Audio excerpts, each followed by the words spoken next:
Good morning, student. I am Professor Narendra Pandit of your English subject. Today, we are studying about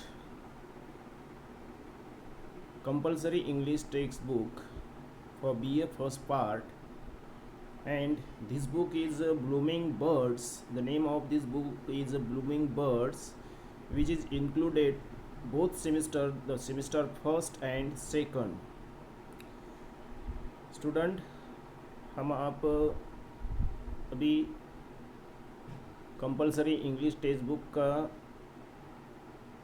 study करते हैं, जिसमें syllabus दिया हुआ है हमारे लिए फर्स्ट सेमेस्टर और सेकंड सेमेस्टर जो है इंक्लूड है इस बुक में ब्लूमिंग बर्ड्स में। जो बीए पार्ट फर्स्ट के लिए अमरावती यूनिवर्सिटी का सिलेबस दिया हुआ है इसमें। आइए देखते हैं हम किस तरह से इसकी स्टडी करनी चाहिए हमको बीए पार्ट फर्स्ट के लिए। बुक का नाम है ब्लूमिंग बर्ड्स, जिसमें पार्ट फर्स्ट के लिए फर्स्ट सेमेस्टर है, जिसका कंटेंट्स है फर्स्ट सेमेस्टर के लिए जो कंटेंट्स दिया है इसमें प्रोज, उसके बाद पोएट्री, ग्रामर और कम्युनिकेशन स्किल, इस तरह से 4 यूनिट इसमें हमको देखने हैं। फर्स्ट यूनिट में प्रोज है। In this prose unit first we have 4 prose. हमको यहाँ पे 4 प्रोज राइटिंग है, 4 लेसन्स है जिसकी हमें स्टडी करनी है। उसके बाद यूनिट सेकंड में वी हैव हियर 3 पोएम्स। इसमें हमें 3 पोएम्स दी हुई है। उसके बाद यूनिट 4 में ग्रामर सेक्शन में हमको स्टडी करना है पार्ट ऑफ स्पीच। उसके बाद कुछ टेंसेस की स्टडी करनी है। और लास्ट में हमको यूनिट 4 में कम्युनिकेशन स्किल, उसमें unseen passage, letter writing, personal and business letters. उसके बाद हमको curriculum vitae, it means CV, इसकी स्टडी करनी है। तो देखते हैं किस तरह से प्रोज में, पोएट्री में, उसके बाद ग्रामर में हमको और राइटिंग स्किल में हमको किस तरह से स्टडी करनी है फर्स्ट सेमेस्टर के लिए इंग्लिश सब्जेक्ट के लिए। तो प्रोज में, in this prose we have the first lesson which is on education provides a solid foundation, written by APJ Abdul Kalam. Education provides solid foundation, that is written by APJ Abdul Kalam, who was the president of India. हम जिनको भली भांति जानते हैं कि APJ Abdul Kalam हमारे देश के राष्ट्रपति रह चुके हैं। इन्होंने education provides a solid foundation to the nation, to the country, किस तरह से सॉलिड फाउंडेशन एजुकेशन प्रोवाइड करता है, ये हमको इस लेसन से देखना है। The following text is from wings of fire of doctor Abdul Kalam's autobiography, को रिटन विथ अरुण तिवारी। ये जो लेसन है, ये जो टेक्स्ट है, education provide a solid foundation, ये हमें एपीजे अब्दुल कलाम के इनके जो ऑटोबायोग्राफी है विंग्स ऑफ द फायर, उसमें से मिली है, जिसको को रिटर्न किया है अरुण तिवारी ने। It provides N enlight into the formative influences behind India's missile man. Behind India's missile man. It means these thoughts provides us an insight into the formative influences. Formative influences किस तरह से provide करते हैं, एनलाइट करते हैं हमारे भीतर, ये हमको प्रोवाइड करता है एजुकेशंस द्वारा। Missile man his teachers, his friends and family. देखो किस तरह से हमारे ऊपर फैमिली का, टीचर्स का और हमारे फ्रेंड का इन्फ्लुएंस रहता है, ये हमें एपीजे अब्दुल कलाम जी ने इस टेक्स्ट द्वारा बताया है, जिनकी हमको डिटेल स्टडी करनी है आने वाले सेमेस्टर में। उसके बाद सेकंड जो लेसन है हमारा, love story, written by Maneka Gandhi. Maneka Gandhi, Gandhi जो फैमिली है उनमें से जो मेनका गांधी है, हम उनको भी भली भांति जानते हैं। तो ये स्टोरी भी हमको लव स्टोरी किस तरह से बताती है, किस तरह से प्रोवाइड होती है, ये हमको देखना है, जो मेनका गांधी जी ने इसमें बताई है। So we have to study both of the lessons. Maneka Gandhi जिन्होंने जो फॉलोइंग जो एसे है, ये जो एसेज है, narrates the author's experience in caring for the received baby sparrow. Baby sparrow जो है किस तरह से खुद के बेबीज़ को किस तरह से केयरिंग नेचर वो प्रोवाइड करती है, उसी हिसाब से ये जो स्टोरी नरेट की है मेनका जी ने। So she describe the physical care of the bird at its grows, but also meditates on the nature of love, loss and पैंथरहुड। So how the birds care and growth by the physical cares of their mother bird। इसमें से हमको देखना है कि nature किस तरह से लव्स करता है, जो फिजिकल जो केयर्स है, जो बेबी ग्रोथ के लिए बहुत इम्पोर्टेंस होता है, उसी तरह से हमारा जो कुछ भी लाइफ है उसी हिसाब से हमारा लाइफ, हमारा नेचर बुल्ट होता है। ये इस स्टोरी में हमको सीखने को मिलेगा। So third one is The speech on Indian independence.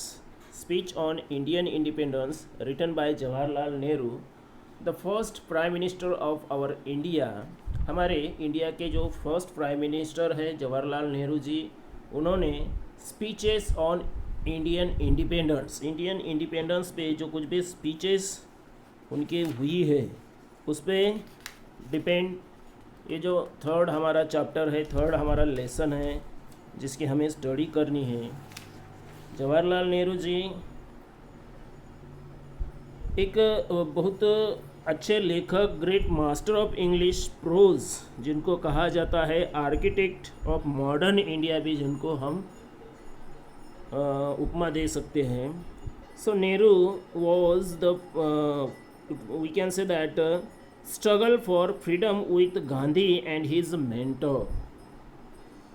तो नेहरू जी का जो कुछ भी योगदान है इंडिया के इंडिपेंडेंस में, उनका जो कुछ भी स्ट्रगल है, उनके जो कुछ भी स्पीचेस है, इनसे हमको देखने को मिलते हैं।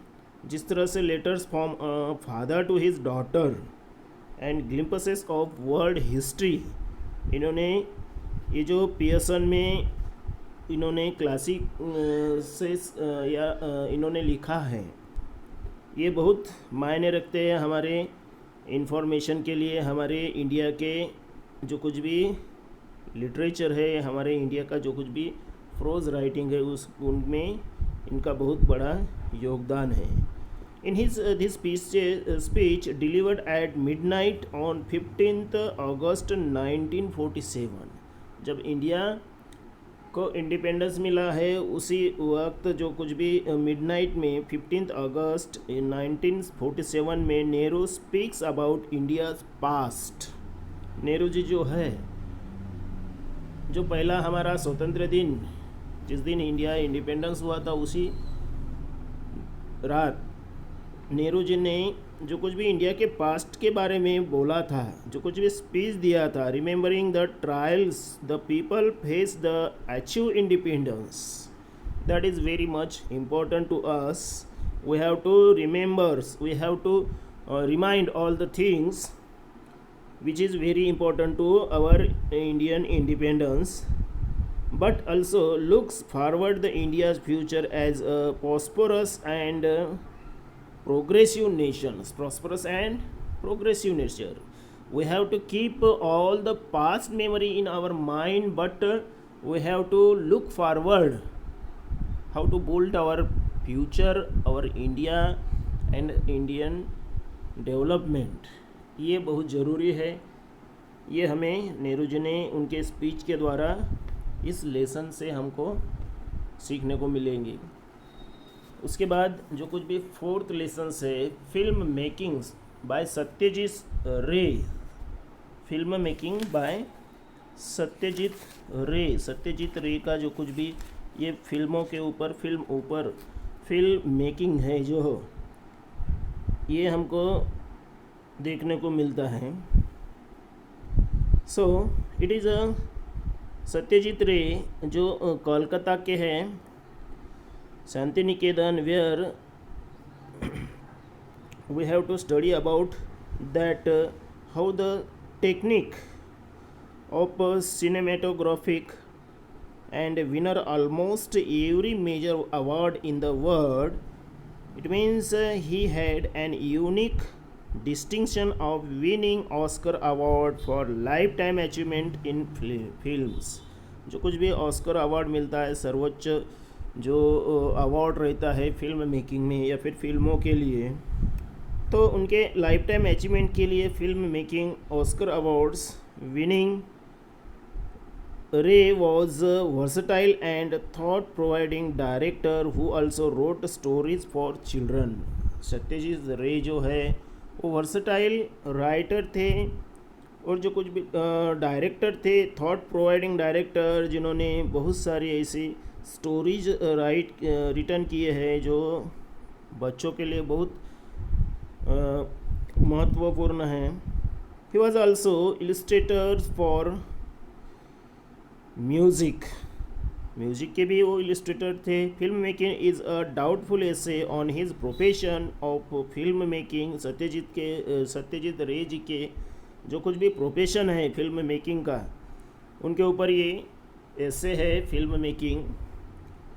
रे explores the craft, the influence European film makers had on his technique and the needs to strike a balance in the speech for authenticity.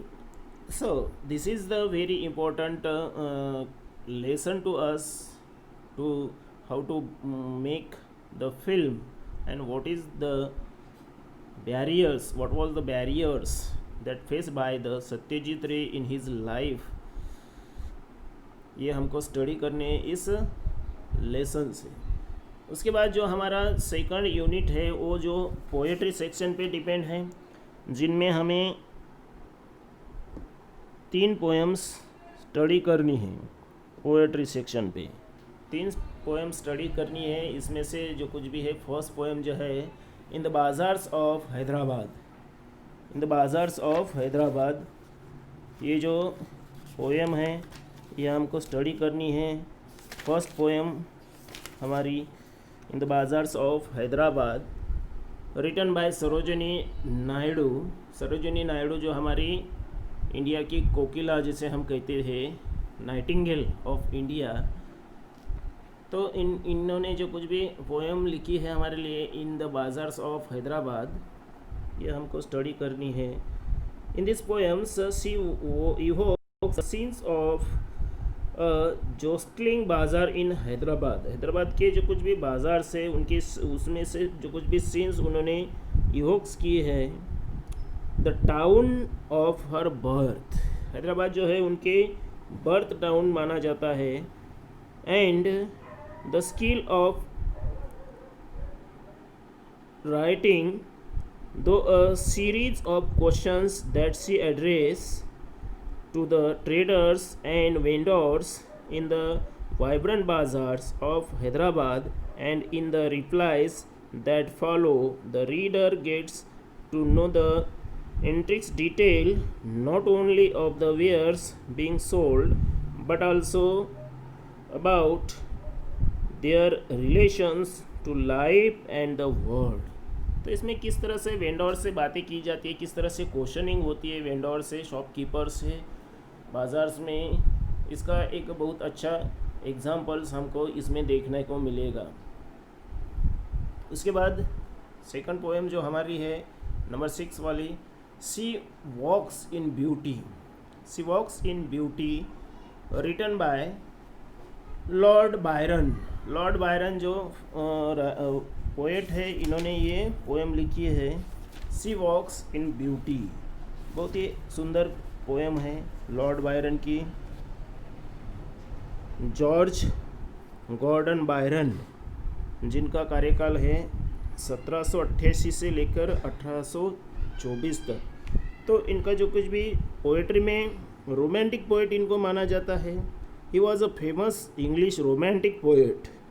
तो she walks in a beauty, that is again we have two romantic poems for study for our first semester BA syllabus. In this lyric poem, ये जो lyric poem है ये गीत स्वरूप एक poem है, ये लिरिक पोएम है। इस पोएम में the poet seeks to describe the beauty of a particular woman he has meet.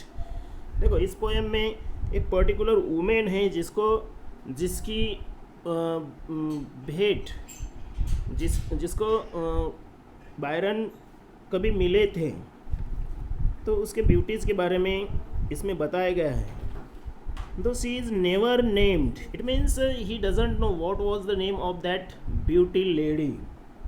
So, literary historians believes the woman to be Annie Walmot. बहुत से इतिहासकारों के मुताबिक that woman name is Walmot. Annie Walmot उस woman का नाम है जिनको बायरन जी उनके लाइफ टाइम में कभी मिले थे, ऐसा इतिहासकारों का मानना है। The wife of Byron's cousin, and that was the lady who was the wife of Byron's cousin. Byron के कज़न की जो वाइफ थी, उनके ब्यूटी के बारे में इन्होंने इस पोएम में लिखा है। The poet describe the various kind of beauty she is graced with. He compares her to the night sky and the stars. It means from this poem, Lord Byron compared that the woman's beauty compared with the night sky and the star. How the romantic poet he was. That is, we can't believe about his beauty and his imagination. The perfect having sincere and perfect beauty. This is very much influence of his imagination in his poetry, light and the dark to point the picture in the world. Light and dark to point the picture of the world. ये हमको intellectual और spiritual और physical beauty जो है ये हमको इसमें इस पोएम में हमको देखने के लिए मिलेगी। उसके बाद जो 7th नंबर वाला जो है third poem, middle age, written by Kamala Das. Again we have Indian poet Kamala Das, जिन्होंने ये पोएम लिखी है middle age. The following poem is written in Das usual confessional style. It depicts the anguish of the middle-aged mother who feels in her child's life. Middle age जो है इसमें एक mother का जो फीलिंग है उसके चाइल्ड्स लाइफ के बारे में हमको इसमें स्टडी करने के लिए मिलेगा।